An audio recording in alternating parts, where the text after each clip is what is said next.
జై దుర్గా భవాని. ఈరోజు సందేశం ఏంటి అంటే, ముఖ్యంగా ఈ 5 సంకేతాలు కనుక మీ జీవితంలో కనపడితే, ఆ కనక దుర్గమ్మ మీతో పాటే ఉన్నట్లే. అమ్మ ఆశీర్వాదాలు కూడా మీకు పుష్కలంగా ఉన్నట్లే. మీకే కాదు, మీ కుటుంబ సభ్యులకు కూడా.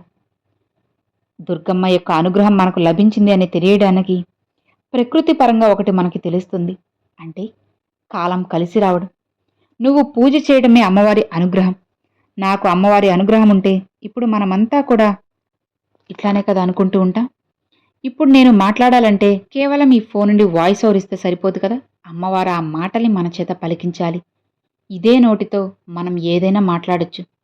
కానీ అమ్మవారి గురించే స్వచ్ఛమైన మాటల్ని, అమ్మవారి గురించే మాట్లాడే ఒక పలుకుల్ని మనం పలికించాలి అంటే అది ఖచ్చితంగా దుర్గమ్మ అనుగ్రహం ఉంటేనే జరుగుతుంది. తిరుపతి వెళ్తూ ఉంటాం. మనం దర్శనం కాదు, స్వామి అనుగ్రహం. లేదండి అంట, అయిపోయింది అంట. ఇంట్లో వంటంతా చేస్తారు. అవసరమైన వ్యక్తులు వాళ్ళు రారు. ఆయనకు అనుగ్రహం లేదండి తినడానికి. వాళ్ళకి తినడానికి అదృష్టం లేదు. దానికే వాళ్ళు రాలేదు అని చెప్తూ ఉంటా. తినే ప్రతి బియ్యపు గింజ పైన కూడా మన పేరు ఉంటేనే మనకు లభిస్తుంది కదా. అలానే దుర్గమ్మ మనతో ఉంది అని తెలియడానికి ఈ 5 సంకేతాలు. మొదటి అనుగ్రహం అమ్మవారు ఫస్ట్ స్టెప్ ఎక్కిస్తారు. అంటే సిద్ధించడం. సిద్ధించడం అంటే ఏంటి అంటే నువ్వు డెప్త్‌గా దుర్గమ్మని నమ్మటం. చాలా నువ్వు డెప్త్‌గా దుర్గమ్మని విశ్వసించడం. ఇంకా చెప్పాలంటే గుడ్డిగా నువ్వు అమ్మవారిని నమ్మాలి. వీడియోస్‌లో వాటిల్లో వీటిల్లో చూస్తూ ఉంటావు కదా. వాళ్ళు తినే కాఫీ, టీని కూడా అమ్మా! అమ్మా! అంటే అంత ఇన్వాల్వ్‌మెంట్ అయిపోవడం అన్నమాట. అంటే ఎటు చూసినా సరే దుర్గమ్మ, ఎక్కడికి వెళ్ళినా దుర్గమ్మ మాటలు ఇలా విశ్వసించినప్పటికీ ఏమాత్రం అహంకారం లేకుండా ఉండటం. అలా కాకుండా నేను దుర్గమ్మ భక్తుడిని, శపించేస్తా, నా జోలికి వస్తే నాశనం చేసేస్తా అని అంటారు చూసారా? అదంతా కూడా ఒట్టి మాటలే. అలా ఎవ్వరూ కూడా అనకూడదు. తాటాకు శబ్దాలు భయమే. దానికి మనం భయపడచ్చా చెప్పు? మనకు ఎప్పుడైతే దుర్గమ్మ వారు సిద్ధిస్తారో, ఆ సంకేతం మనకి వచ్చిందంటే ఫస్ట్ పూజ తర్వాత దాని మీద శ్రద్ధ ఉండాలి, అమ్మవారి మీద. అంటే అమ్మవారిపై భక్తి, నమ్మకం. ఇవి మనకి ఎంతలా అంటే కనుక మన నిత్య ప్రతిరోజు పనుల్లో ఒకటైపోవడం అన్నమాట.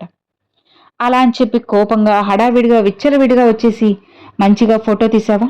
ఫోటో పెట్టు అని అనడం కాదు. అలాంటివి మనకి ఏవైతే సంకేతాలు ఉంటాయో భక్తి పెరగడం అనేటువంటిది. దుర్గమ్మ అనుగ్రహం. అనుగ్రహం ఒక్కటే మనకి ముఖ్యం కదా.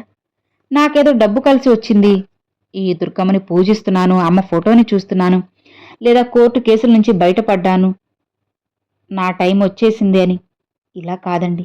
అమ్మవారు నిన్ను అనుగ్రహించింది అంటే ఆవిడ మీద నీకు ప్రేమ కలగడం, దుర్గమ్మ మీద మీకు నమ్మకం కలగడం. అందుకే మీ జీవితంలో అన్నీ మారుతున్నాయి. అది మీకు ఇప్పుడు తెలియకపోయినా ఇంకొన్ని రోజులకి తెలుస్తుంది.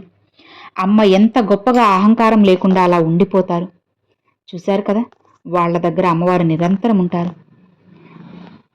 నిజంగా ఖచ్చితంగా దుర్గమ్మ అనుగ్రహం ఉంది అంటే మనకి ఎలాంటి అడ్డు ఆటంకాలు ఏవీ కూడా ఉండవు అన్నమాట. అలానే రెండవ సంకేతం, దుర్గమ్మని మనం పూజించే క్రమంలో చాలామంది చేస్తున్న తప్పులు ఏంటి అంటే చాలామందే ఉంటాయన్నమాట. అవి ఏంటో ఇప్పుడు నేను చెబుతాను, వింటారా? అమ్మవారిని పూజ చేసి కొంచెం అమ్మవారి స్టోరీ కూడా ఏమీ తెలియదు. చాలామంది కూడా నేను అమ్మవారిని పూజిస్తాను, అలా చేస్తాను, ఇలా చేస్తాను, పసుపులు రాసుకొని అమ్మ వస్తుంది, అమ్మ వస్తుంది అని చెప్పి పిలుచుకుంటూ ఉంటారు. ఆడవాళ్ళు ఈ మధ్యకాలం చాలామందిని చూస్తున్నాం. చాలామంది మహిళలు ఈ మధ్యన అమ్మ వస్తుంది చెప్పండి, అమ్మ వస్తుంది చెప్పండి, పూనకం వచ్చింది, ఇవన్నీ జరగచ్చేమో. కానీ ఎక్కువగా దేవుణ్ణి పెట్టుకుని సంపద చేసేవాళ్ళు, దేవుణ్ణి అడ్డం పెట్టుకుని ఆ పేరు చెప్పుకొని వ్యాపారం చేసే మొట్టమొదటి ద్రోహం అది. అది ఈ కాలానికి మంచిదే. ఎందుకంటే మోసపోయే వాళ్ళు కూడా ఉన్నారు కాబట్టి. కొత్త కొత్త వాటికి అట్రాక్ట్ అవుతూ ఉన్నారు. అది మంచిదే. కానీ వాళ్ళు ఎవ్వరు విధి విధానంగా ఏదీ చేయలేరు. నేను ఇవాళ అమ్మవారికి పండ్లు పెట్టాను నైవేద్యంగా. నేను ఇలా అమ్మవారి విగ్రహం దగ్గర పాలు పెట్టాను, అమ్మవారు తాగారు. అది నీ భావన. మరి నువ్వెందుకు వ్యక్తపరచాలి? నువ్వెందుకు అందరికీ చెప్పాలి? చెప్తే దానివల్ల నీకు లాభం ఏముంటుంది చెప్పు? నీ గొప్ప కోసం నువ్వు చెప్పాలి. నువ్వు చేసేది చెయ్యి. మరి ఇలా గొప్పలెందుకు చెప్పు? అమ్మవారు నీతోనే ఉన్నప్పుడు నీకెందుకు ఈ ఆడంబరాలు అన్నీ? దుర్గమ్మ ఎప్పుడూ మీతోనే ఉంటారు. ఇక అలానే మూడవది, అమ్మవారి మంత్రాన్ని పఠించాలనుకోవడం. ఎటు చూసినా సరే అమ్మవారి మంత్రాలు వినిపించడం, జై దుర్గాభవాని అనిపించడం, దుమ్ దుర్గాయ నమః అని వినిపించడం, ఇలా ఏదైనా సరే అమ్మవారి మంత్రం, శ్రీమని చెప్పుకోవడం, శ్రీమాత్రే నమః అని చెప్పుకోవడం, ఏదైనా సరే అమ్మవారి మంత్రాన్ని పఠిస్తూ ఉండాలి. నిత్యం అమ్మవారి భజనలకు వెళ్ళాలి లేదా పూజలు చేయాలి. ఇప్పుడు వారాహి అమ్మవారి నవరాత్రులు జరుగుతుంటే అమ్మవారిని పూజించాలని, లేదా అమ్మవారి గుడికి వెళ్ళాలి, అమ్మవారికి నిమ్మకాయల మాలతో దండ వేయాలి, అమ్మవారికి పసుపు కొమ్ములతో అలంకరించాలి, లేదా పసుపు కుంకుమలు ఇవ్వాలి, చీరను ఇవ్వాలి, అమ్మవారికి గాజులు సమర్పించాలి, గాజుల మాల వేయాలి. ఇలా ఏదైనా సరే పూర్తిగా అమ్మవారి పనుల్లో నిమగ్నమైపోవడం, ప్రతి క్షణం అమ్మవారిని స్మరించాలి, అమ్మవారిని తలుస్తూ ఉండాలి. ఇలా అనుక్షణం కూడా దుర్గమ్మ నా పక్కనే ఉండాలి అని చెప్పి ఇలా చెప్పుకుంటూ ఉంటారన్నమాట. చెప్పాలంటే ఇది కూడా ఒక ముఖ్యమైన సంకేతం అనే చెప్పుకోవచ్చు. ఇక అలానే నాలుగవది, మీకే తెలియకుండా సడన్గా మీ ఇంటి పక్క నుంచో లేదా మీ బంధువుల్లో ఎవరైనా సరే అమ్మవారి ప్రసాదం మీకు ఇవ్వడం. మీకు అమ్మవారి గుడికి వెళ్ళకపోయినా సరే, నేను ఈరోజు దుర్గమ్మ దగ్గరికి వెళ్దాం అనుకుంటున్నాను, ఇంట్లో ఆటంకాల వల్ల వెళ్ళగలనో లేదో అని చెప్పి కొంతమంది ఆగిపోతూ ఉంటారు. అలాంటి వాళ్ళు అమ్మ దగ్గరికి వెళ్ళలేకపోయినా స్వయంగా అమ్మే మీతో ఉంది అని తెలియజేయడానికి అమ్మవారి నైవేద్యం కానీ ఇంటి పక్కన వచ్చి తీసుకోండి, మేము అమ్మవారి దగ్గరికి వెళ్ళొచ్చాము, నైవేద్యం తీసుకోండి, ప్రసాదం తీసుకోండి, లేదా అమ్మవారి గాజులు తీసుకోండి, అమ్మవారి దగ్గర నుంచి పూలు తీసుకొచ్చాం తీసుకోండి, పసుపు కుంకుమలు తీసుకొచ్చాం, ఇలా ఏదో ఒకటి అమ్మవారి నైవేద్యంగా తీసుకొచ్చి మీకు ఇవ్వడం. ఇది చాలా గొప్ప సంకేతం. అలానే చాలా అరుదుగా కనిపించడం కూడా అని చెప్పుకోవచ్చు అన్నమాట. అలానే ఇంకొక విషయం ఏంటి అంటే, మీకు మీరుగా అనుకోకపోయినా సడన్గా ఎవరొకరు అమ్మ దగ్గరికి వెళ్తున్నప్పుడు దర్శనానికి మిమ్మల్ని కూడా తోడుగా తీసుకువెళ్ళడం. రండి, నాకేం తోచడం లేదు, మీరు రండి, లేదంటే నాకు తోడుగా రండి, మీరు అనుకోకపోయినా సరే అమ్మవారే మిమ్మల్ని పిలిపించేసుకుంటారు. అది ఎలా అయినా సరే వచ్చి పిలిపించేసుకుంటారన్నమాట. ఇది కూడా చాలా ముఖ్యమైన సంకేతమే. ఇక ఆఖరిది, చివరిన ఐదవ సంకేతం ఏంటి అంటే, మీ ఇంటి చుట్టూ కూడా అమ్మవారు తిరుగుతూ ఉన్నట్లు మీకే తెలియకుండా అనిపించడం.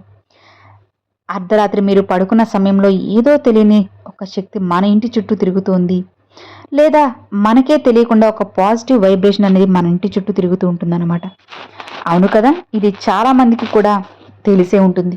ఈ సంకేతం కనుక కనపడితే దుర్గమ్మ మీతోనే ఉంటూ మీ ఇంటి చుట్టూ తిరుగుతూ అమ్మవారు మీకోసంగా అమ్మవారి పూర్తి ఆశీర్వాదాన్ని, అనుగ్రహాన్ని మీకు కల్పించినట్లే అని చెప్పుకోవచ్చు. దుర్గమ్మ ఎప్పుడూ కూడా ఎవరిని, తన బిడ్డల్ని అస్సలు విడిచి వెళ్ళదు. ప్రతి ఒక్కరిని కూడా కాపాడుకుంటూ ఉంటుంది. మిమ్మల్ని కూడా అనుక్షణం కాపాడుతుంది. చెప్పాలంటే మిమ్మల్ని ఒక్కటే కాదు, మీ కుటుంబంలో ఉన్న అందరినీ కూడా దుర్గమ్మ కాపాడుతుంది. ఇక ఏమాత్రం కూడా మీరు భయపడాల్సిన అవసరం లేదు, బాధపడాల్సిన అవసరం అంతకన్నా లేదన్నమాట. ఈ సంకేతాలు, ఈ 5 సంకేతాలు ఏ ఒక్కటి మీకు కనిపించినా సరే ఖచ్చితంగా దుర్గమ్మ మీ జీవితాన్ని మార్చేస్తారు.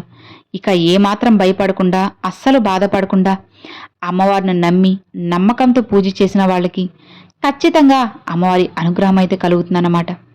ఇక మీరు ఏమాత్రం కంగారు పడద్దు, ఏమాత్రం కూడా వెనకడుగు వేయద్దన్నమాట. ఈ 5 సంకేతాల్లో మీకు ఎన్ని సంకేతాలు కనపడ్డాయనేది నాకు తప్పకుండా కామెంట్లు అయితే షేర్ చేసుకోండి. అలానే దుర్గమ్మ మనతో ఉన్నారు అని చెప్పి తెలియజేసే కొన్ని సంకేతాలు నేను మీకు చెప్పాను కదా.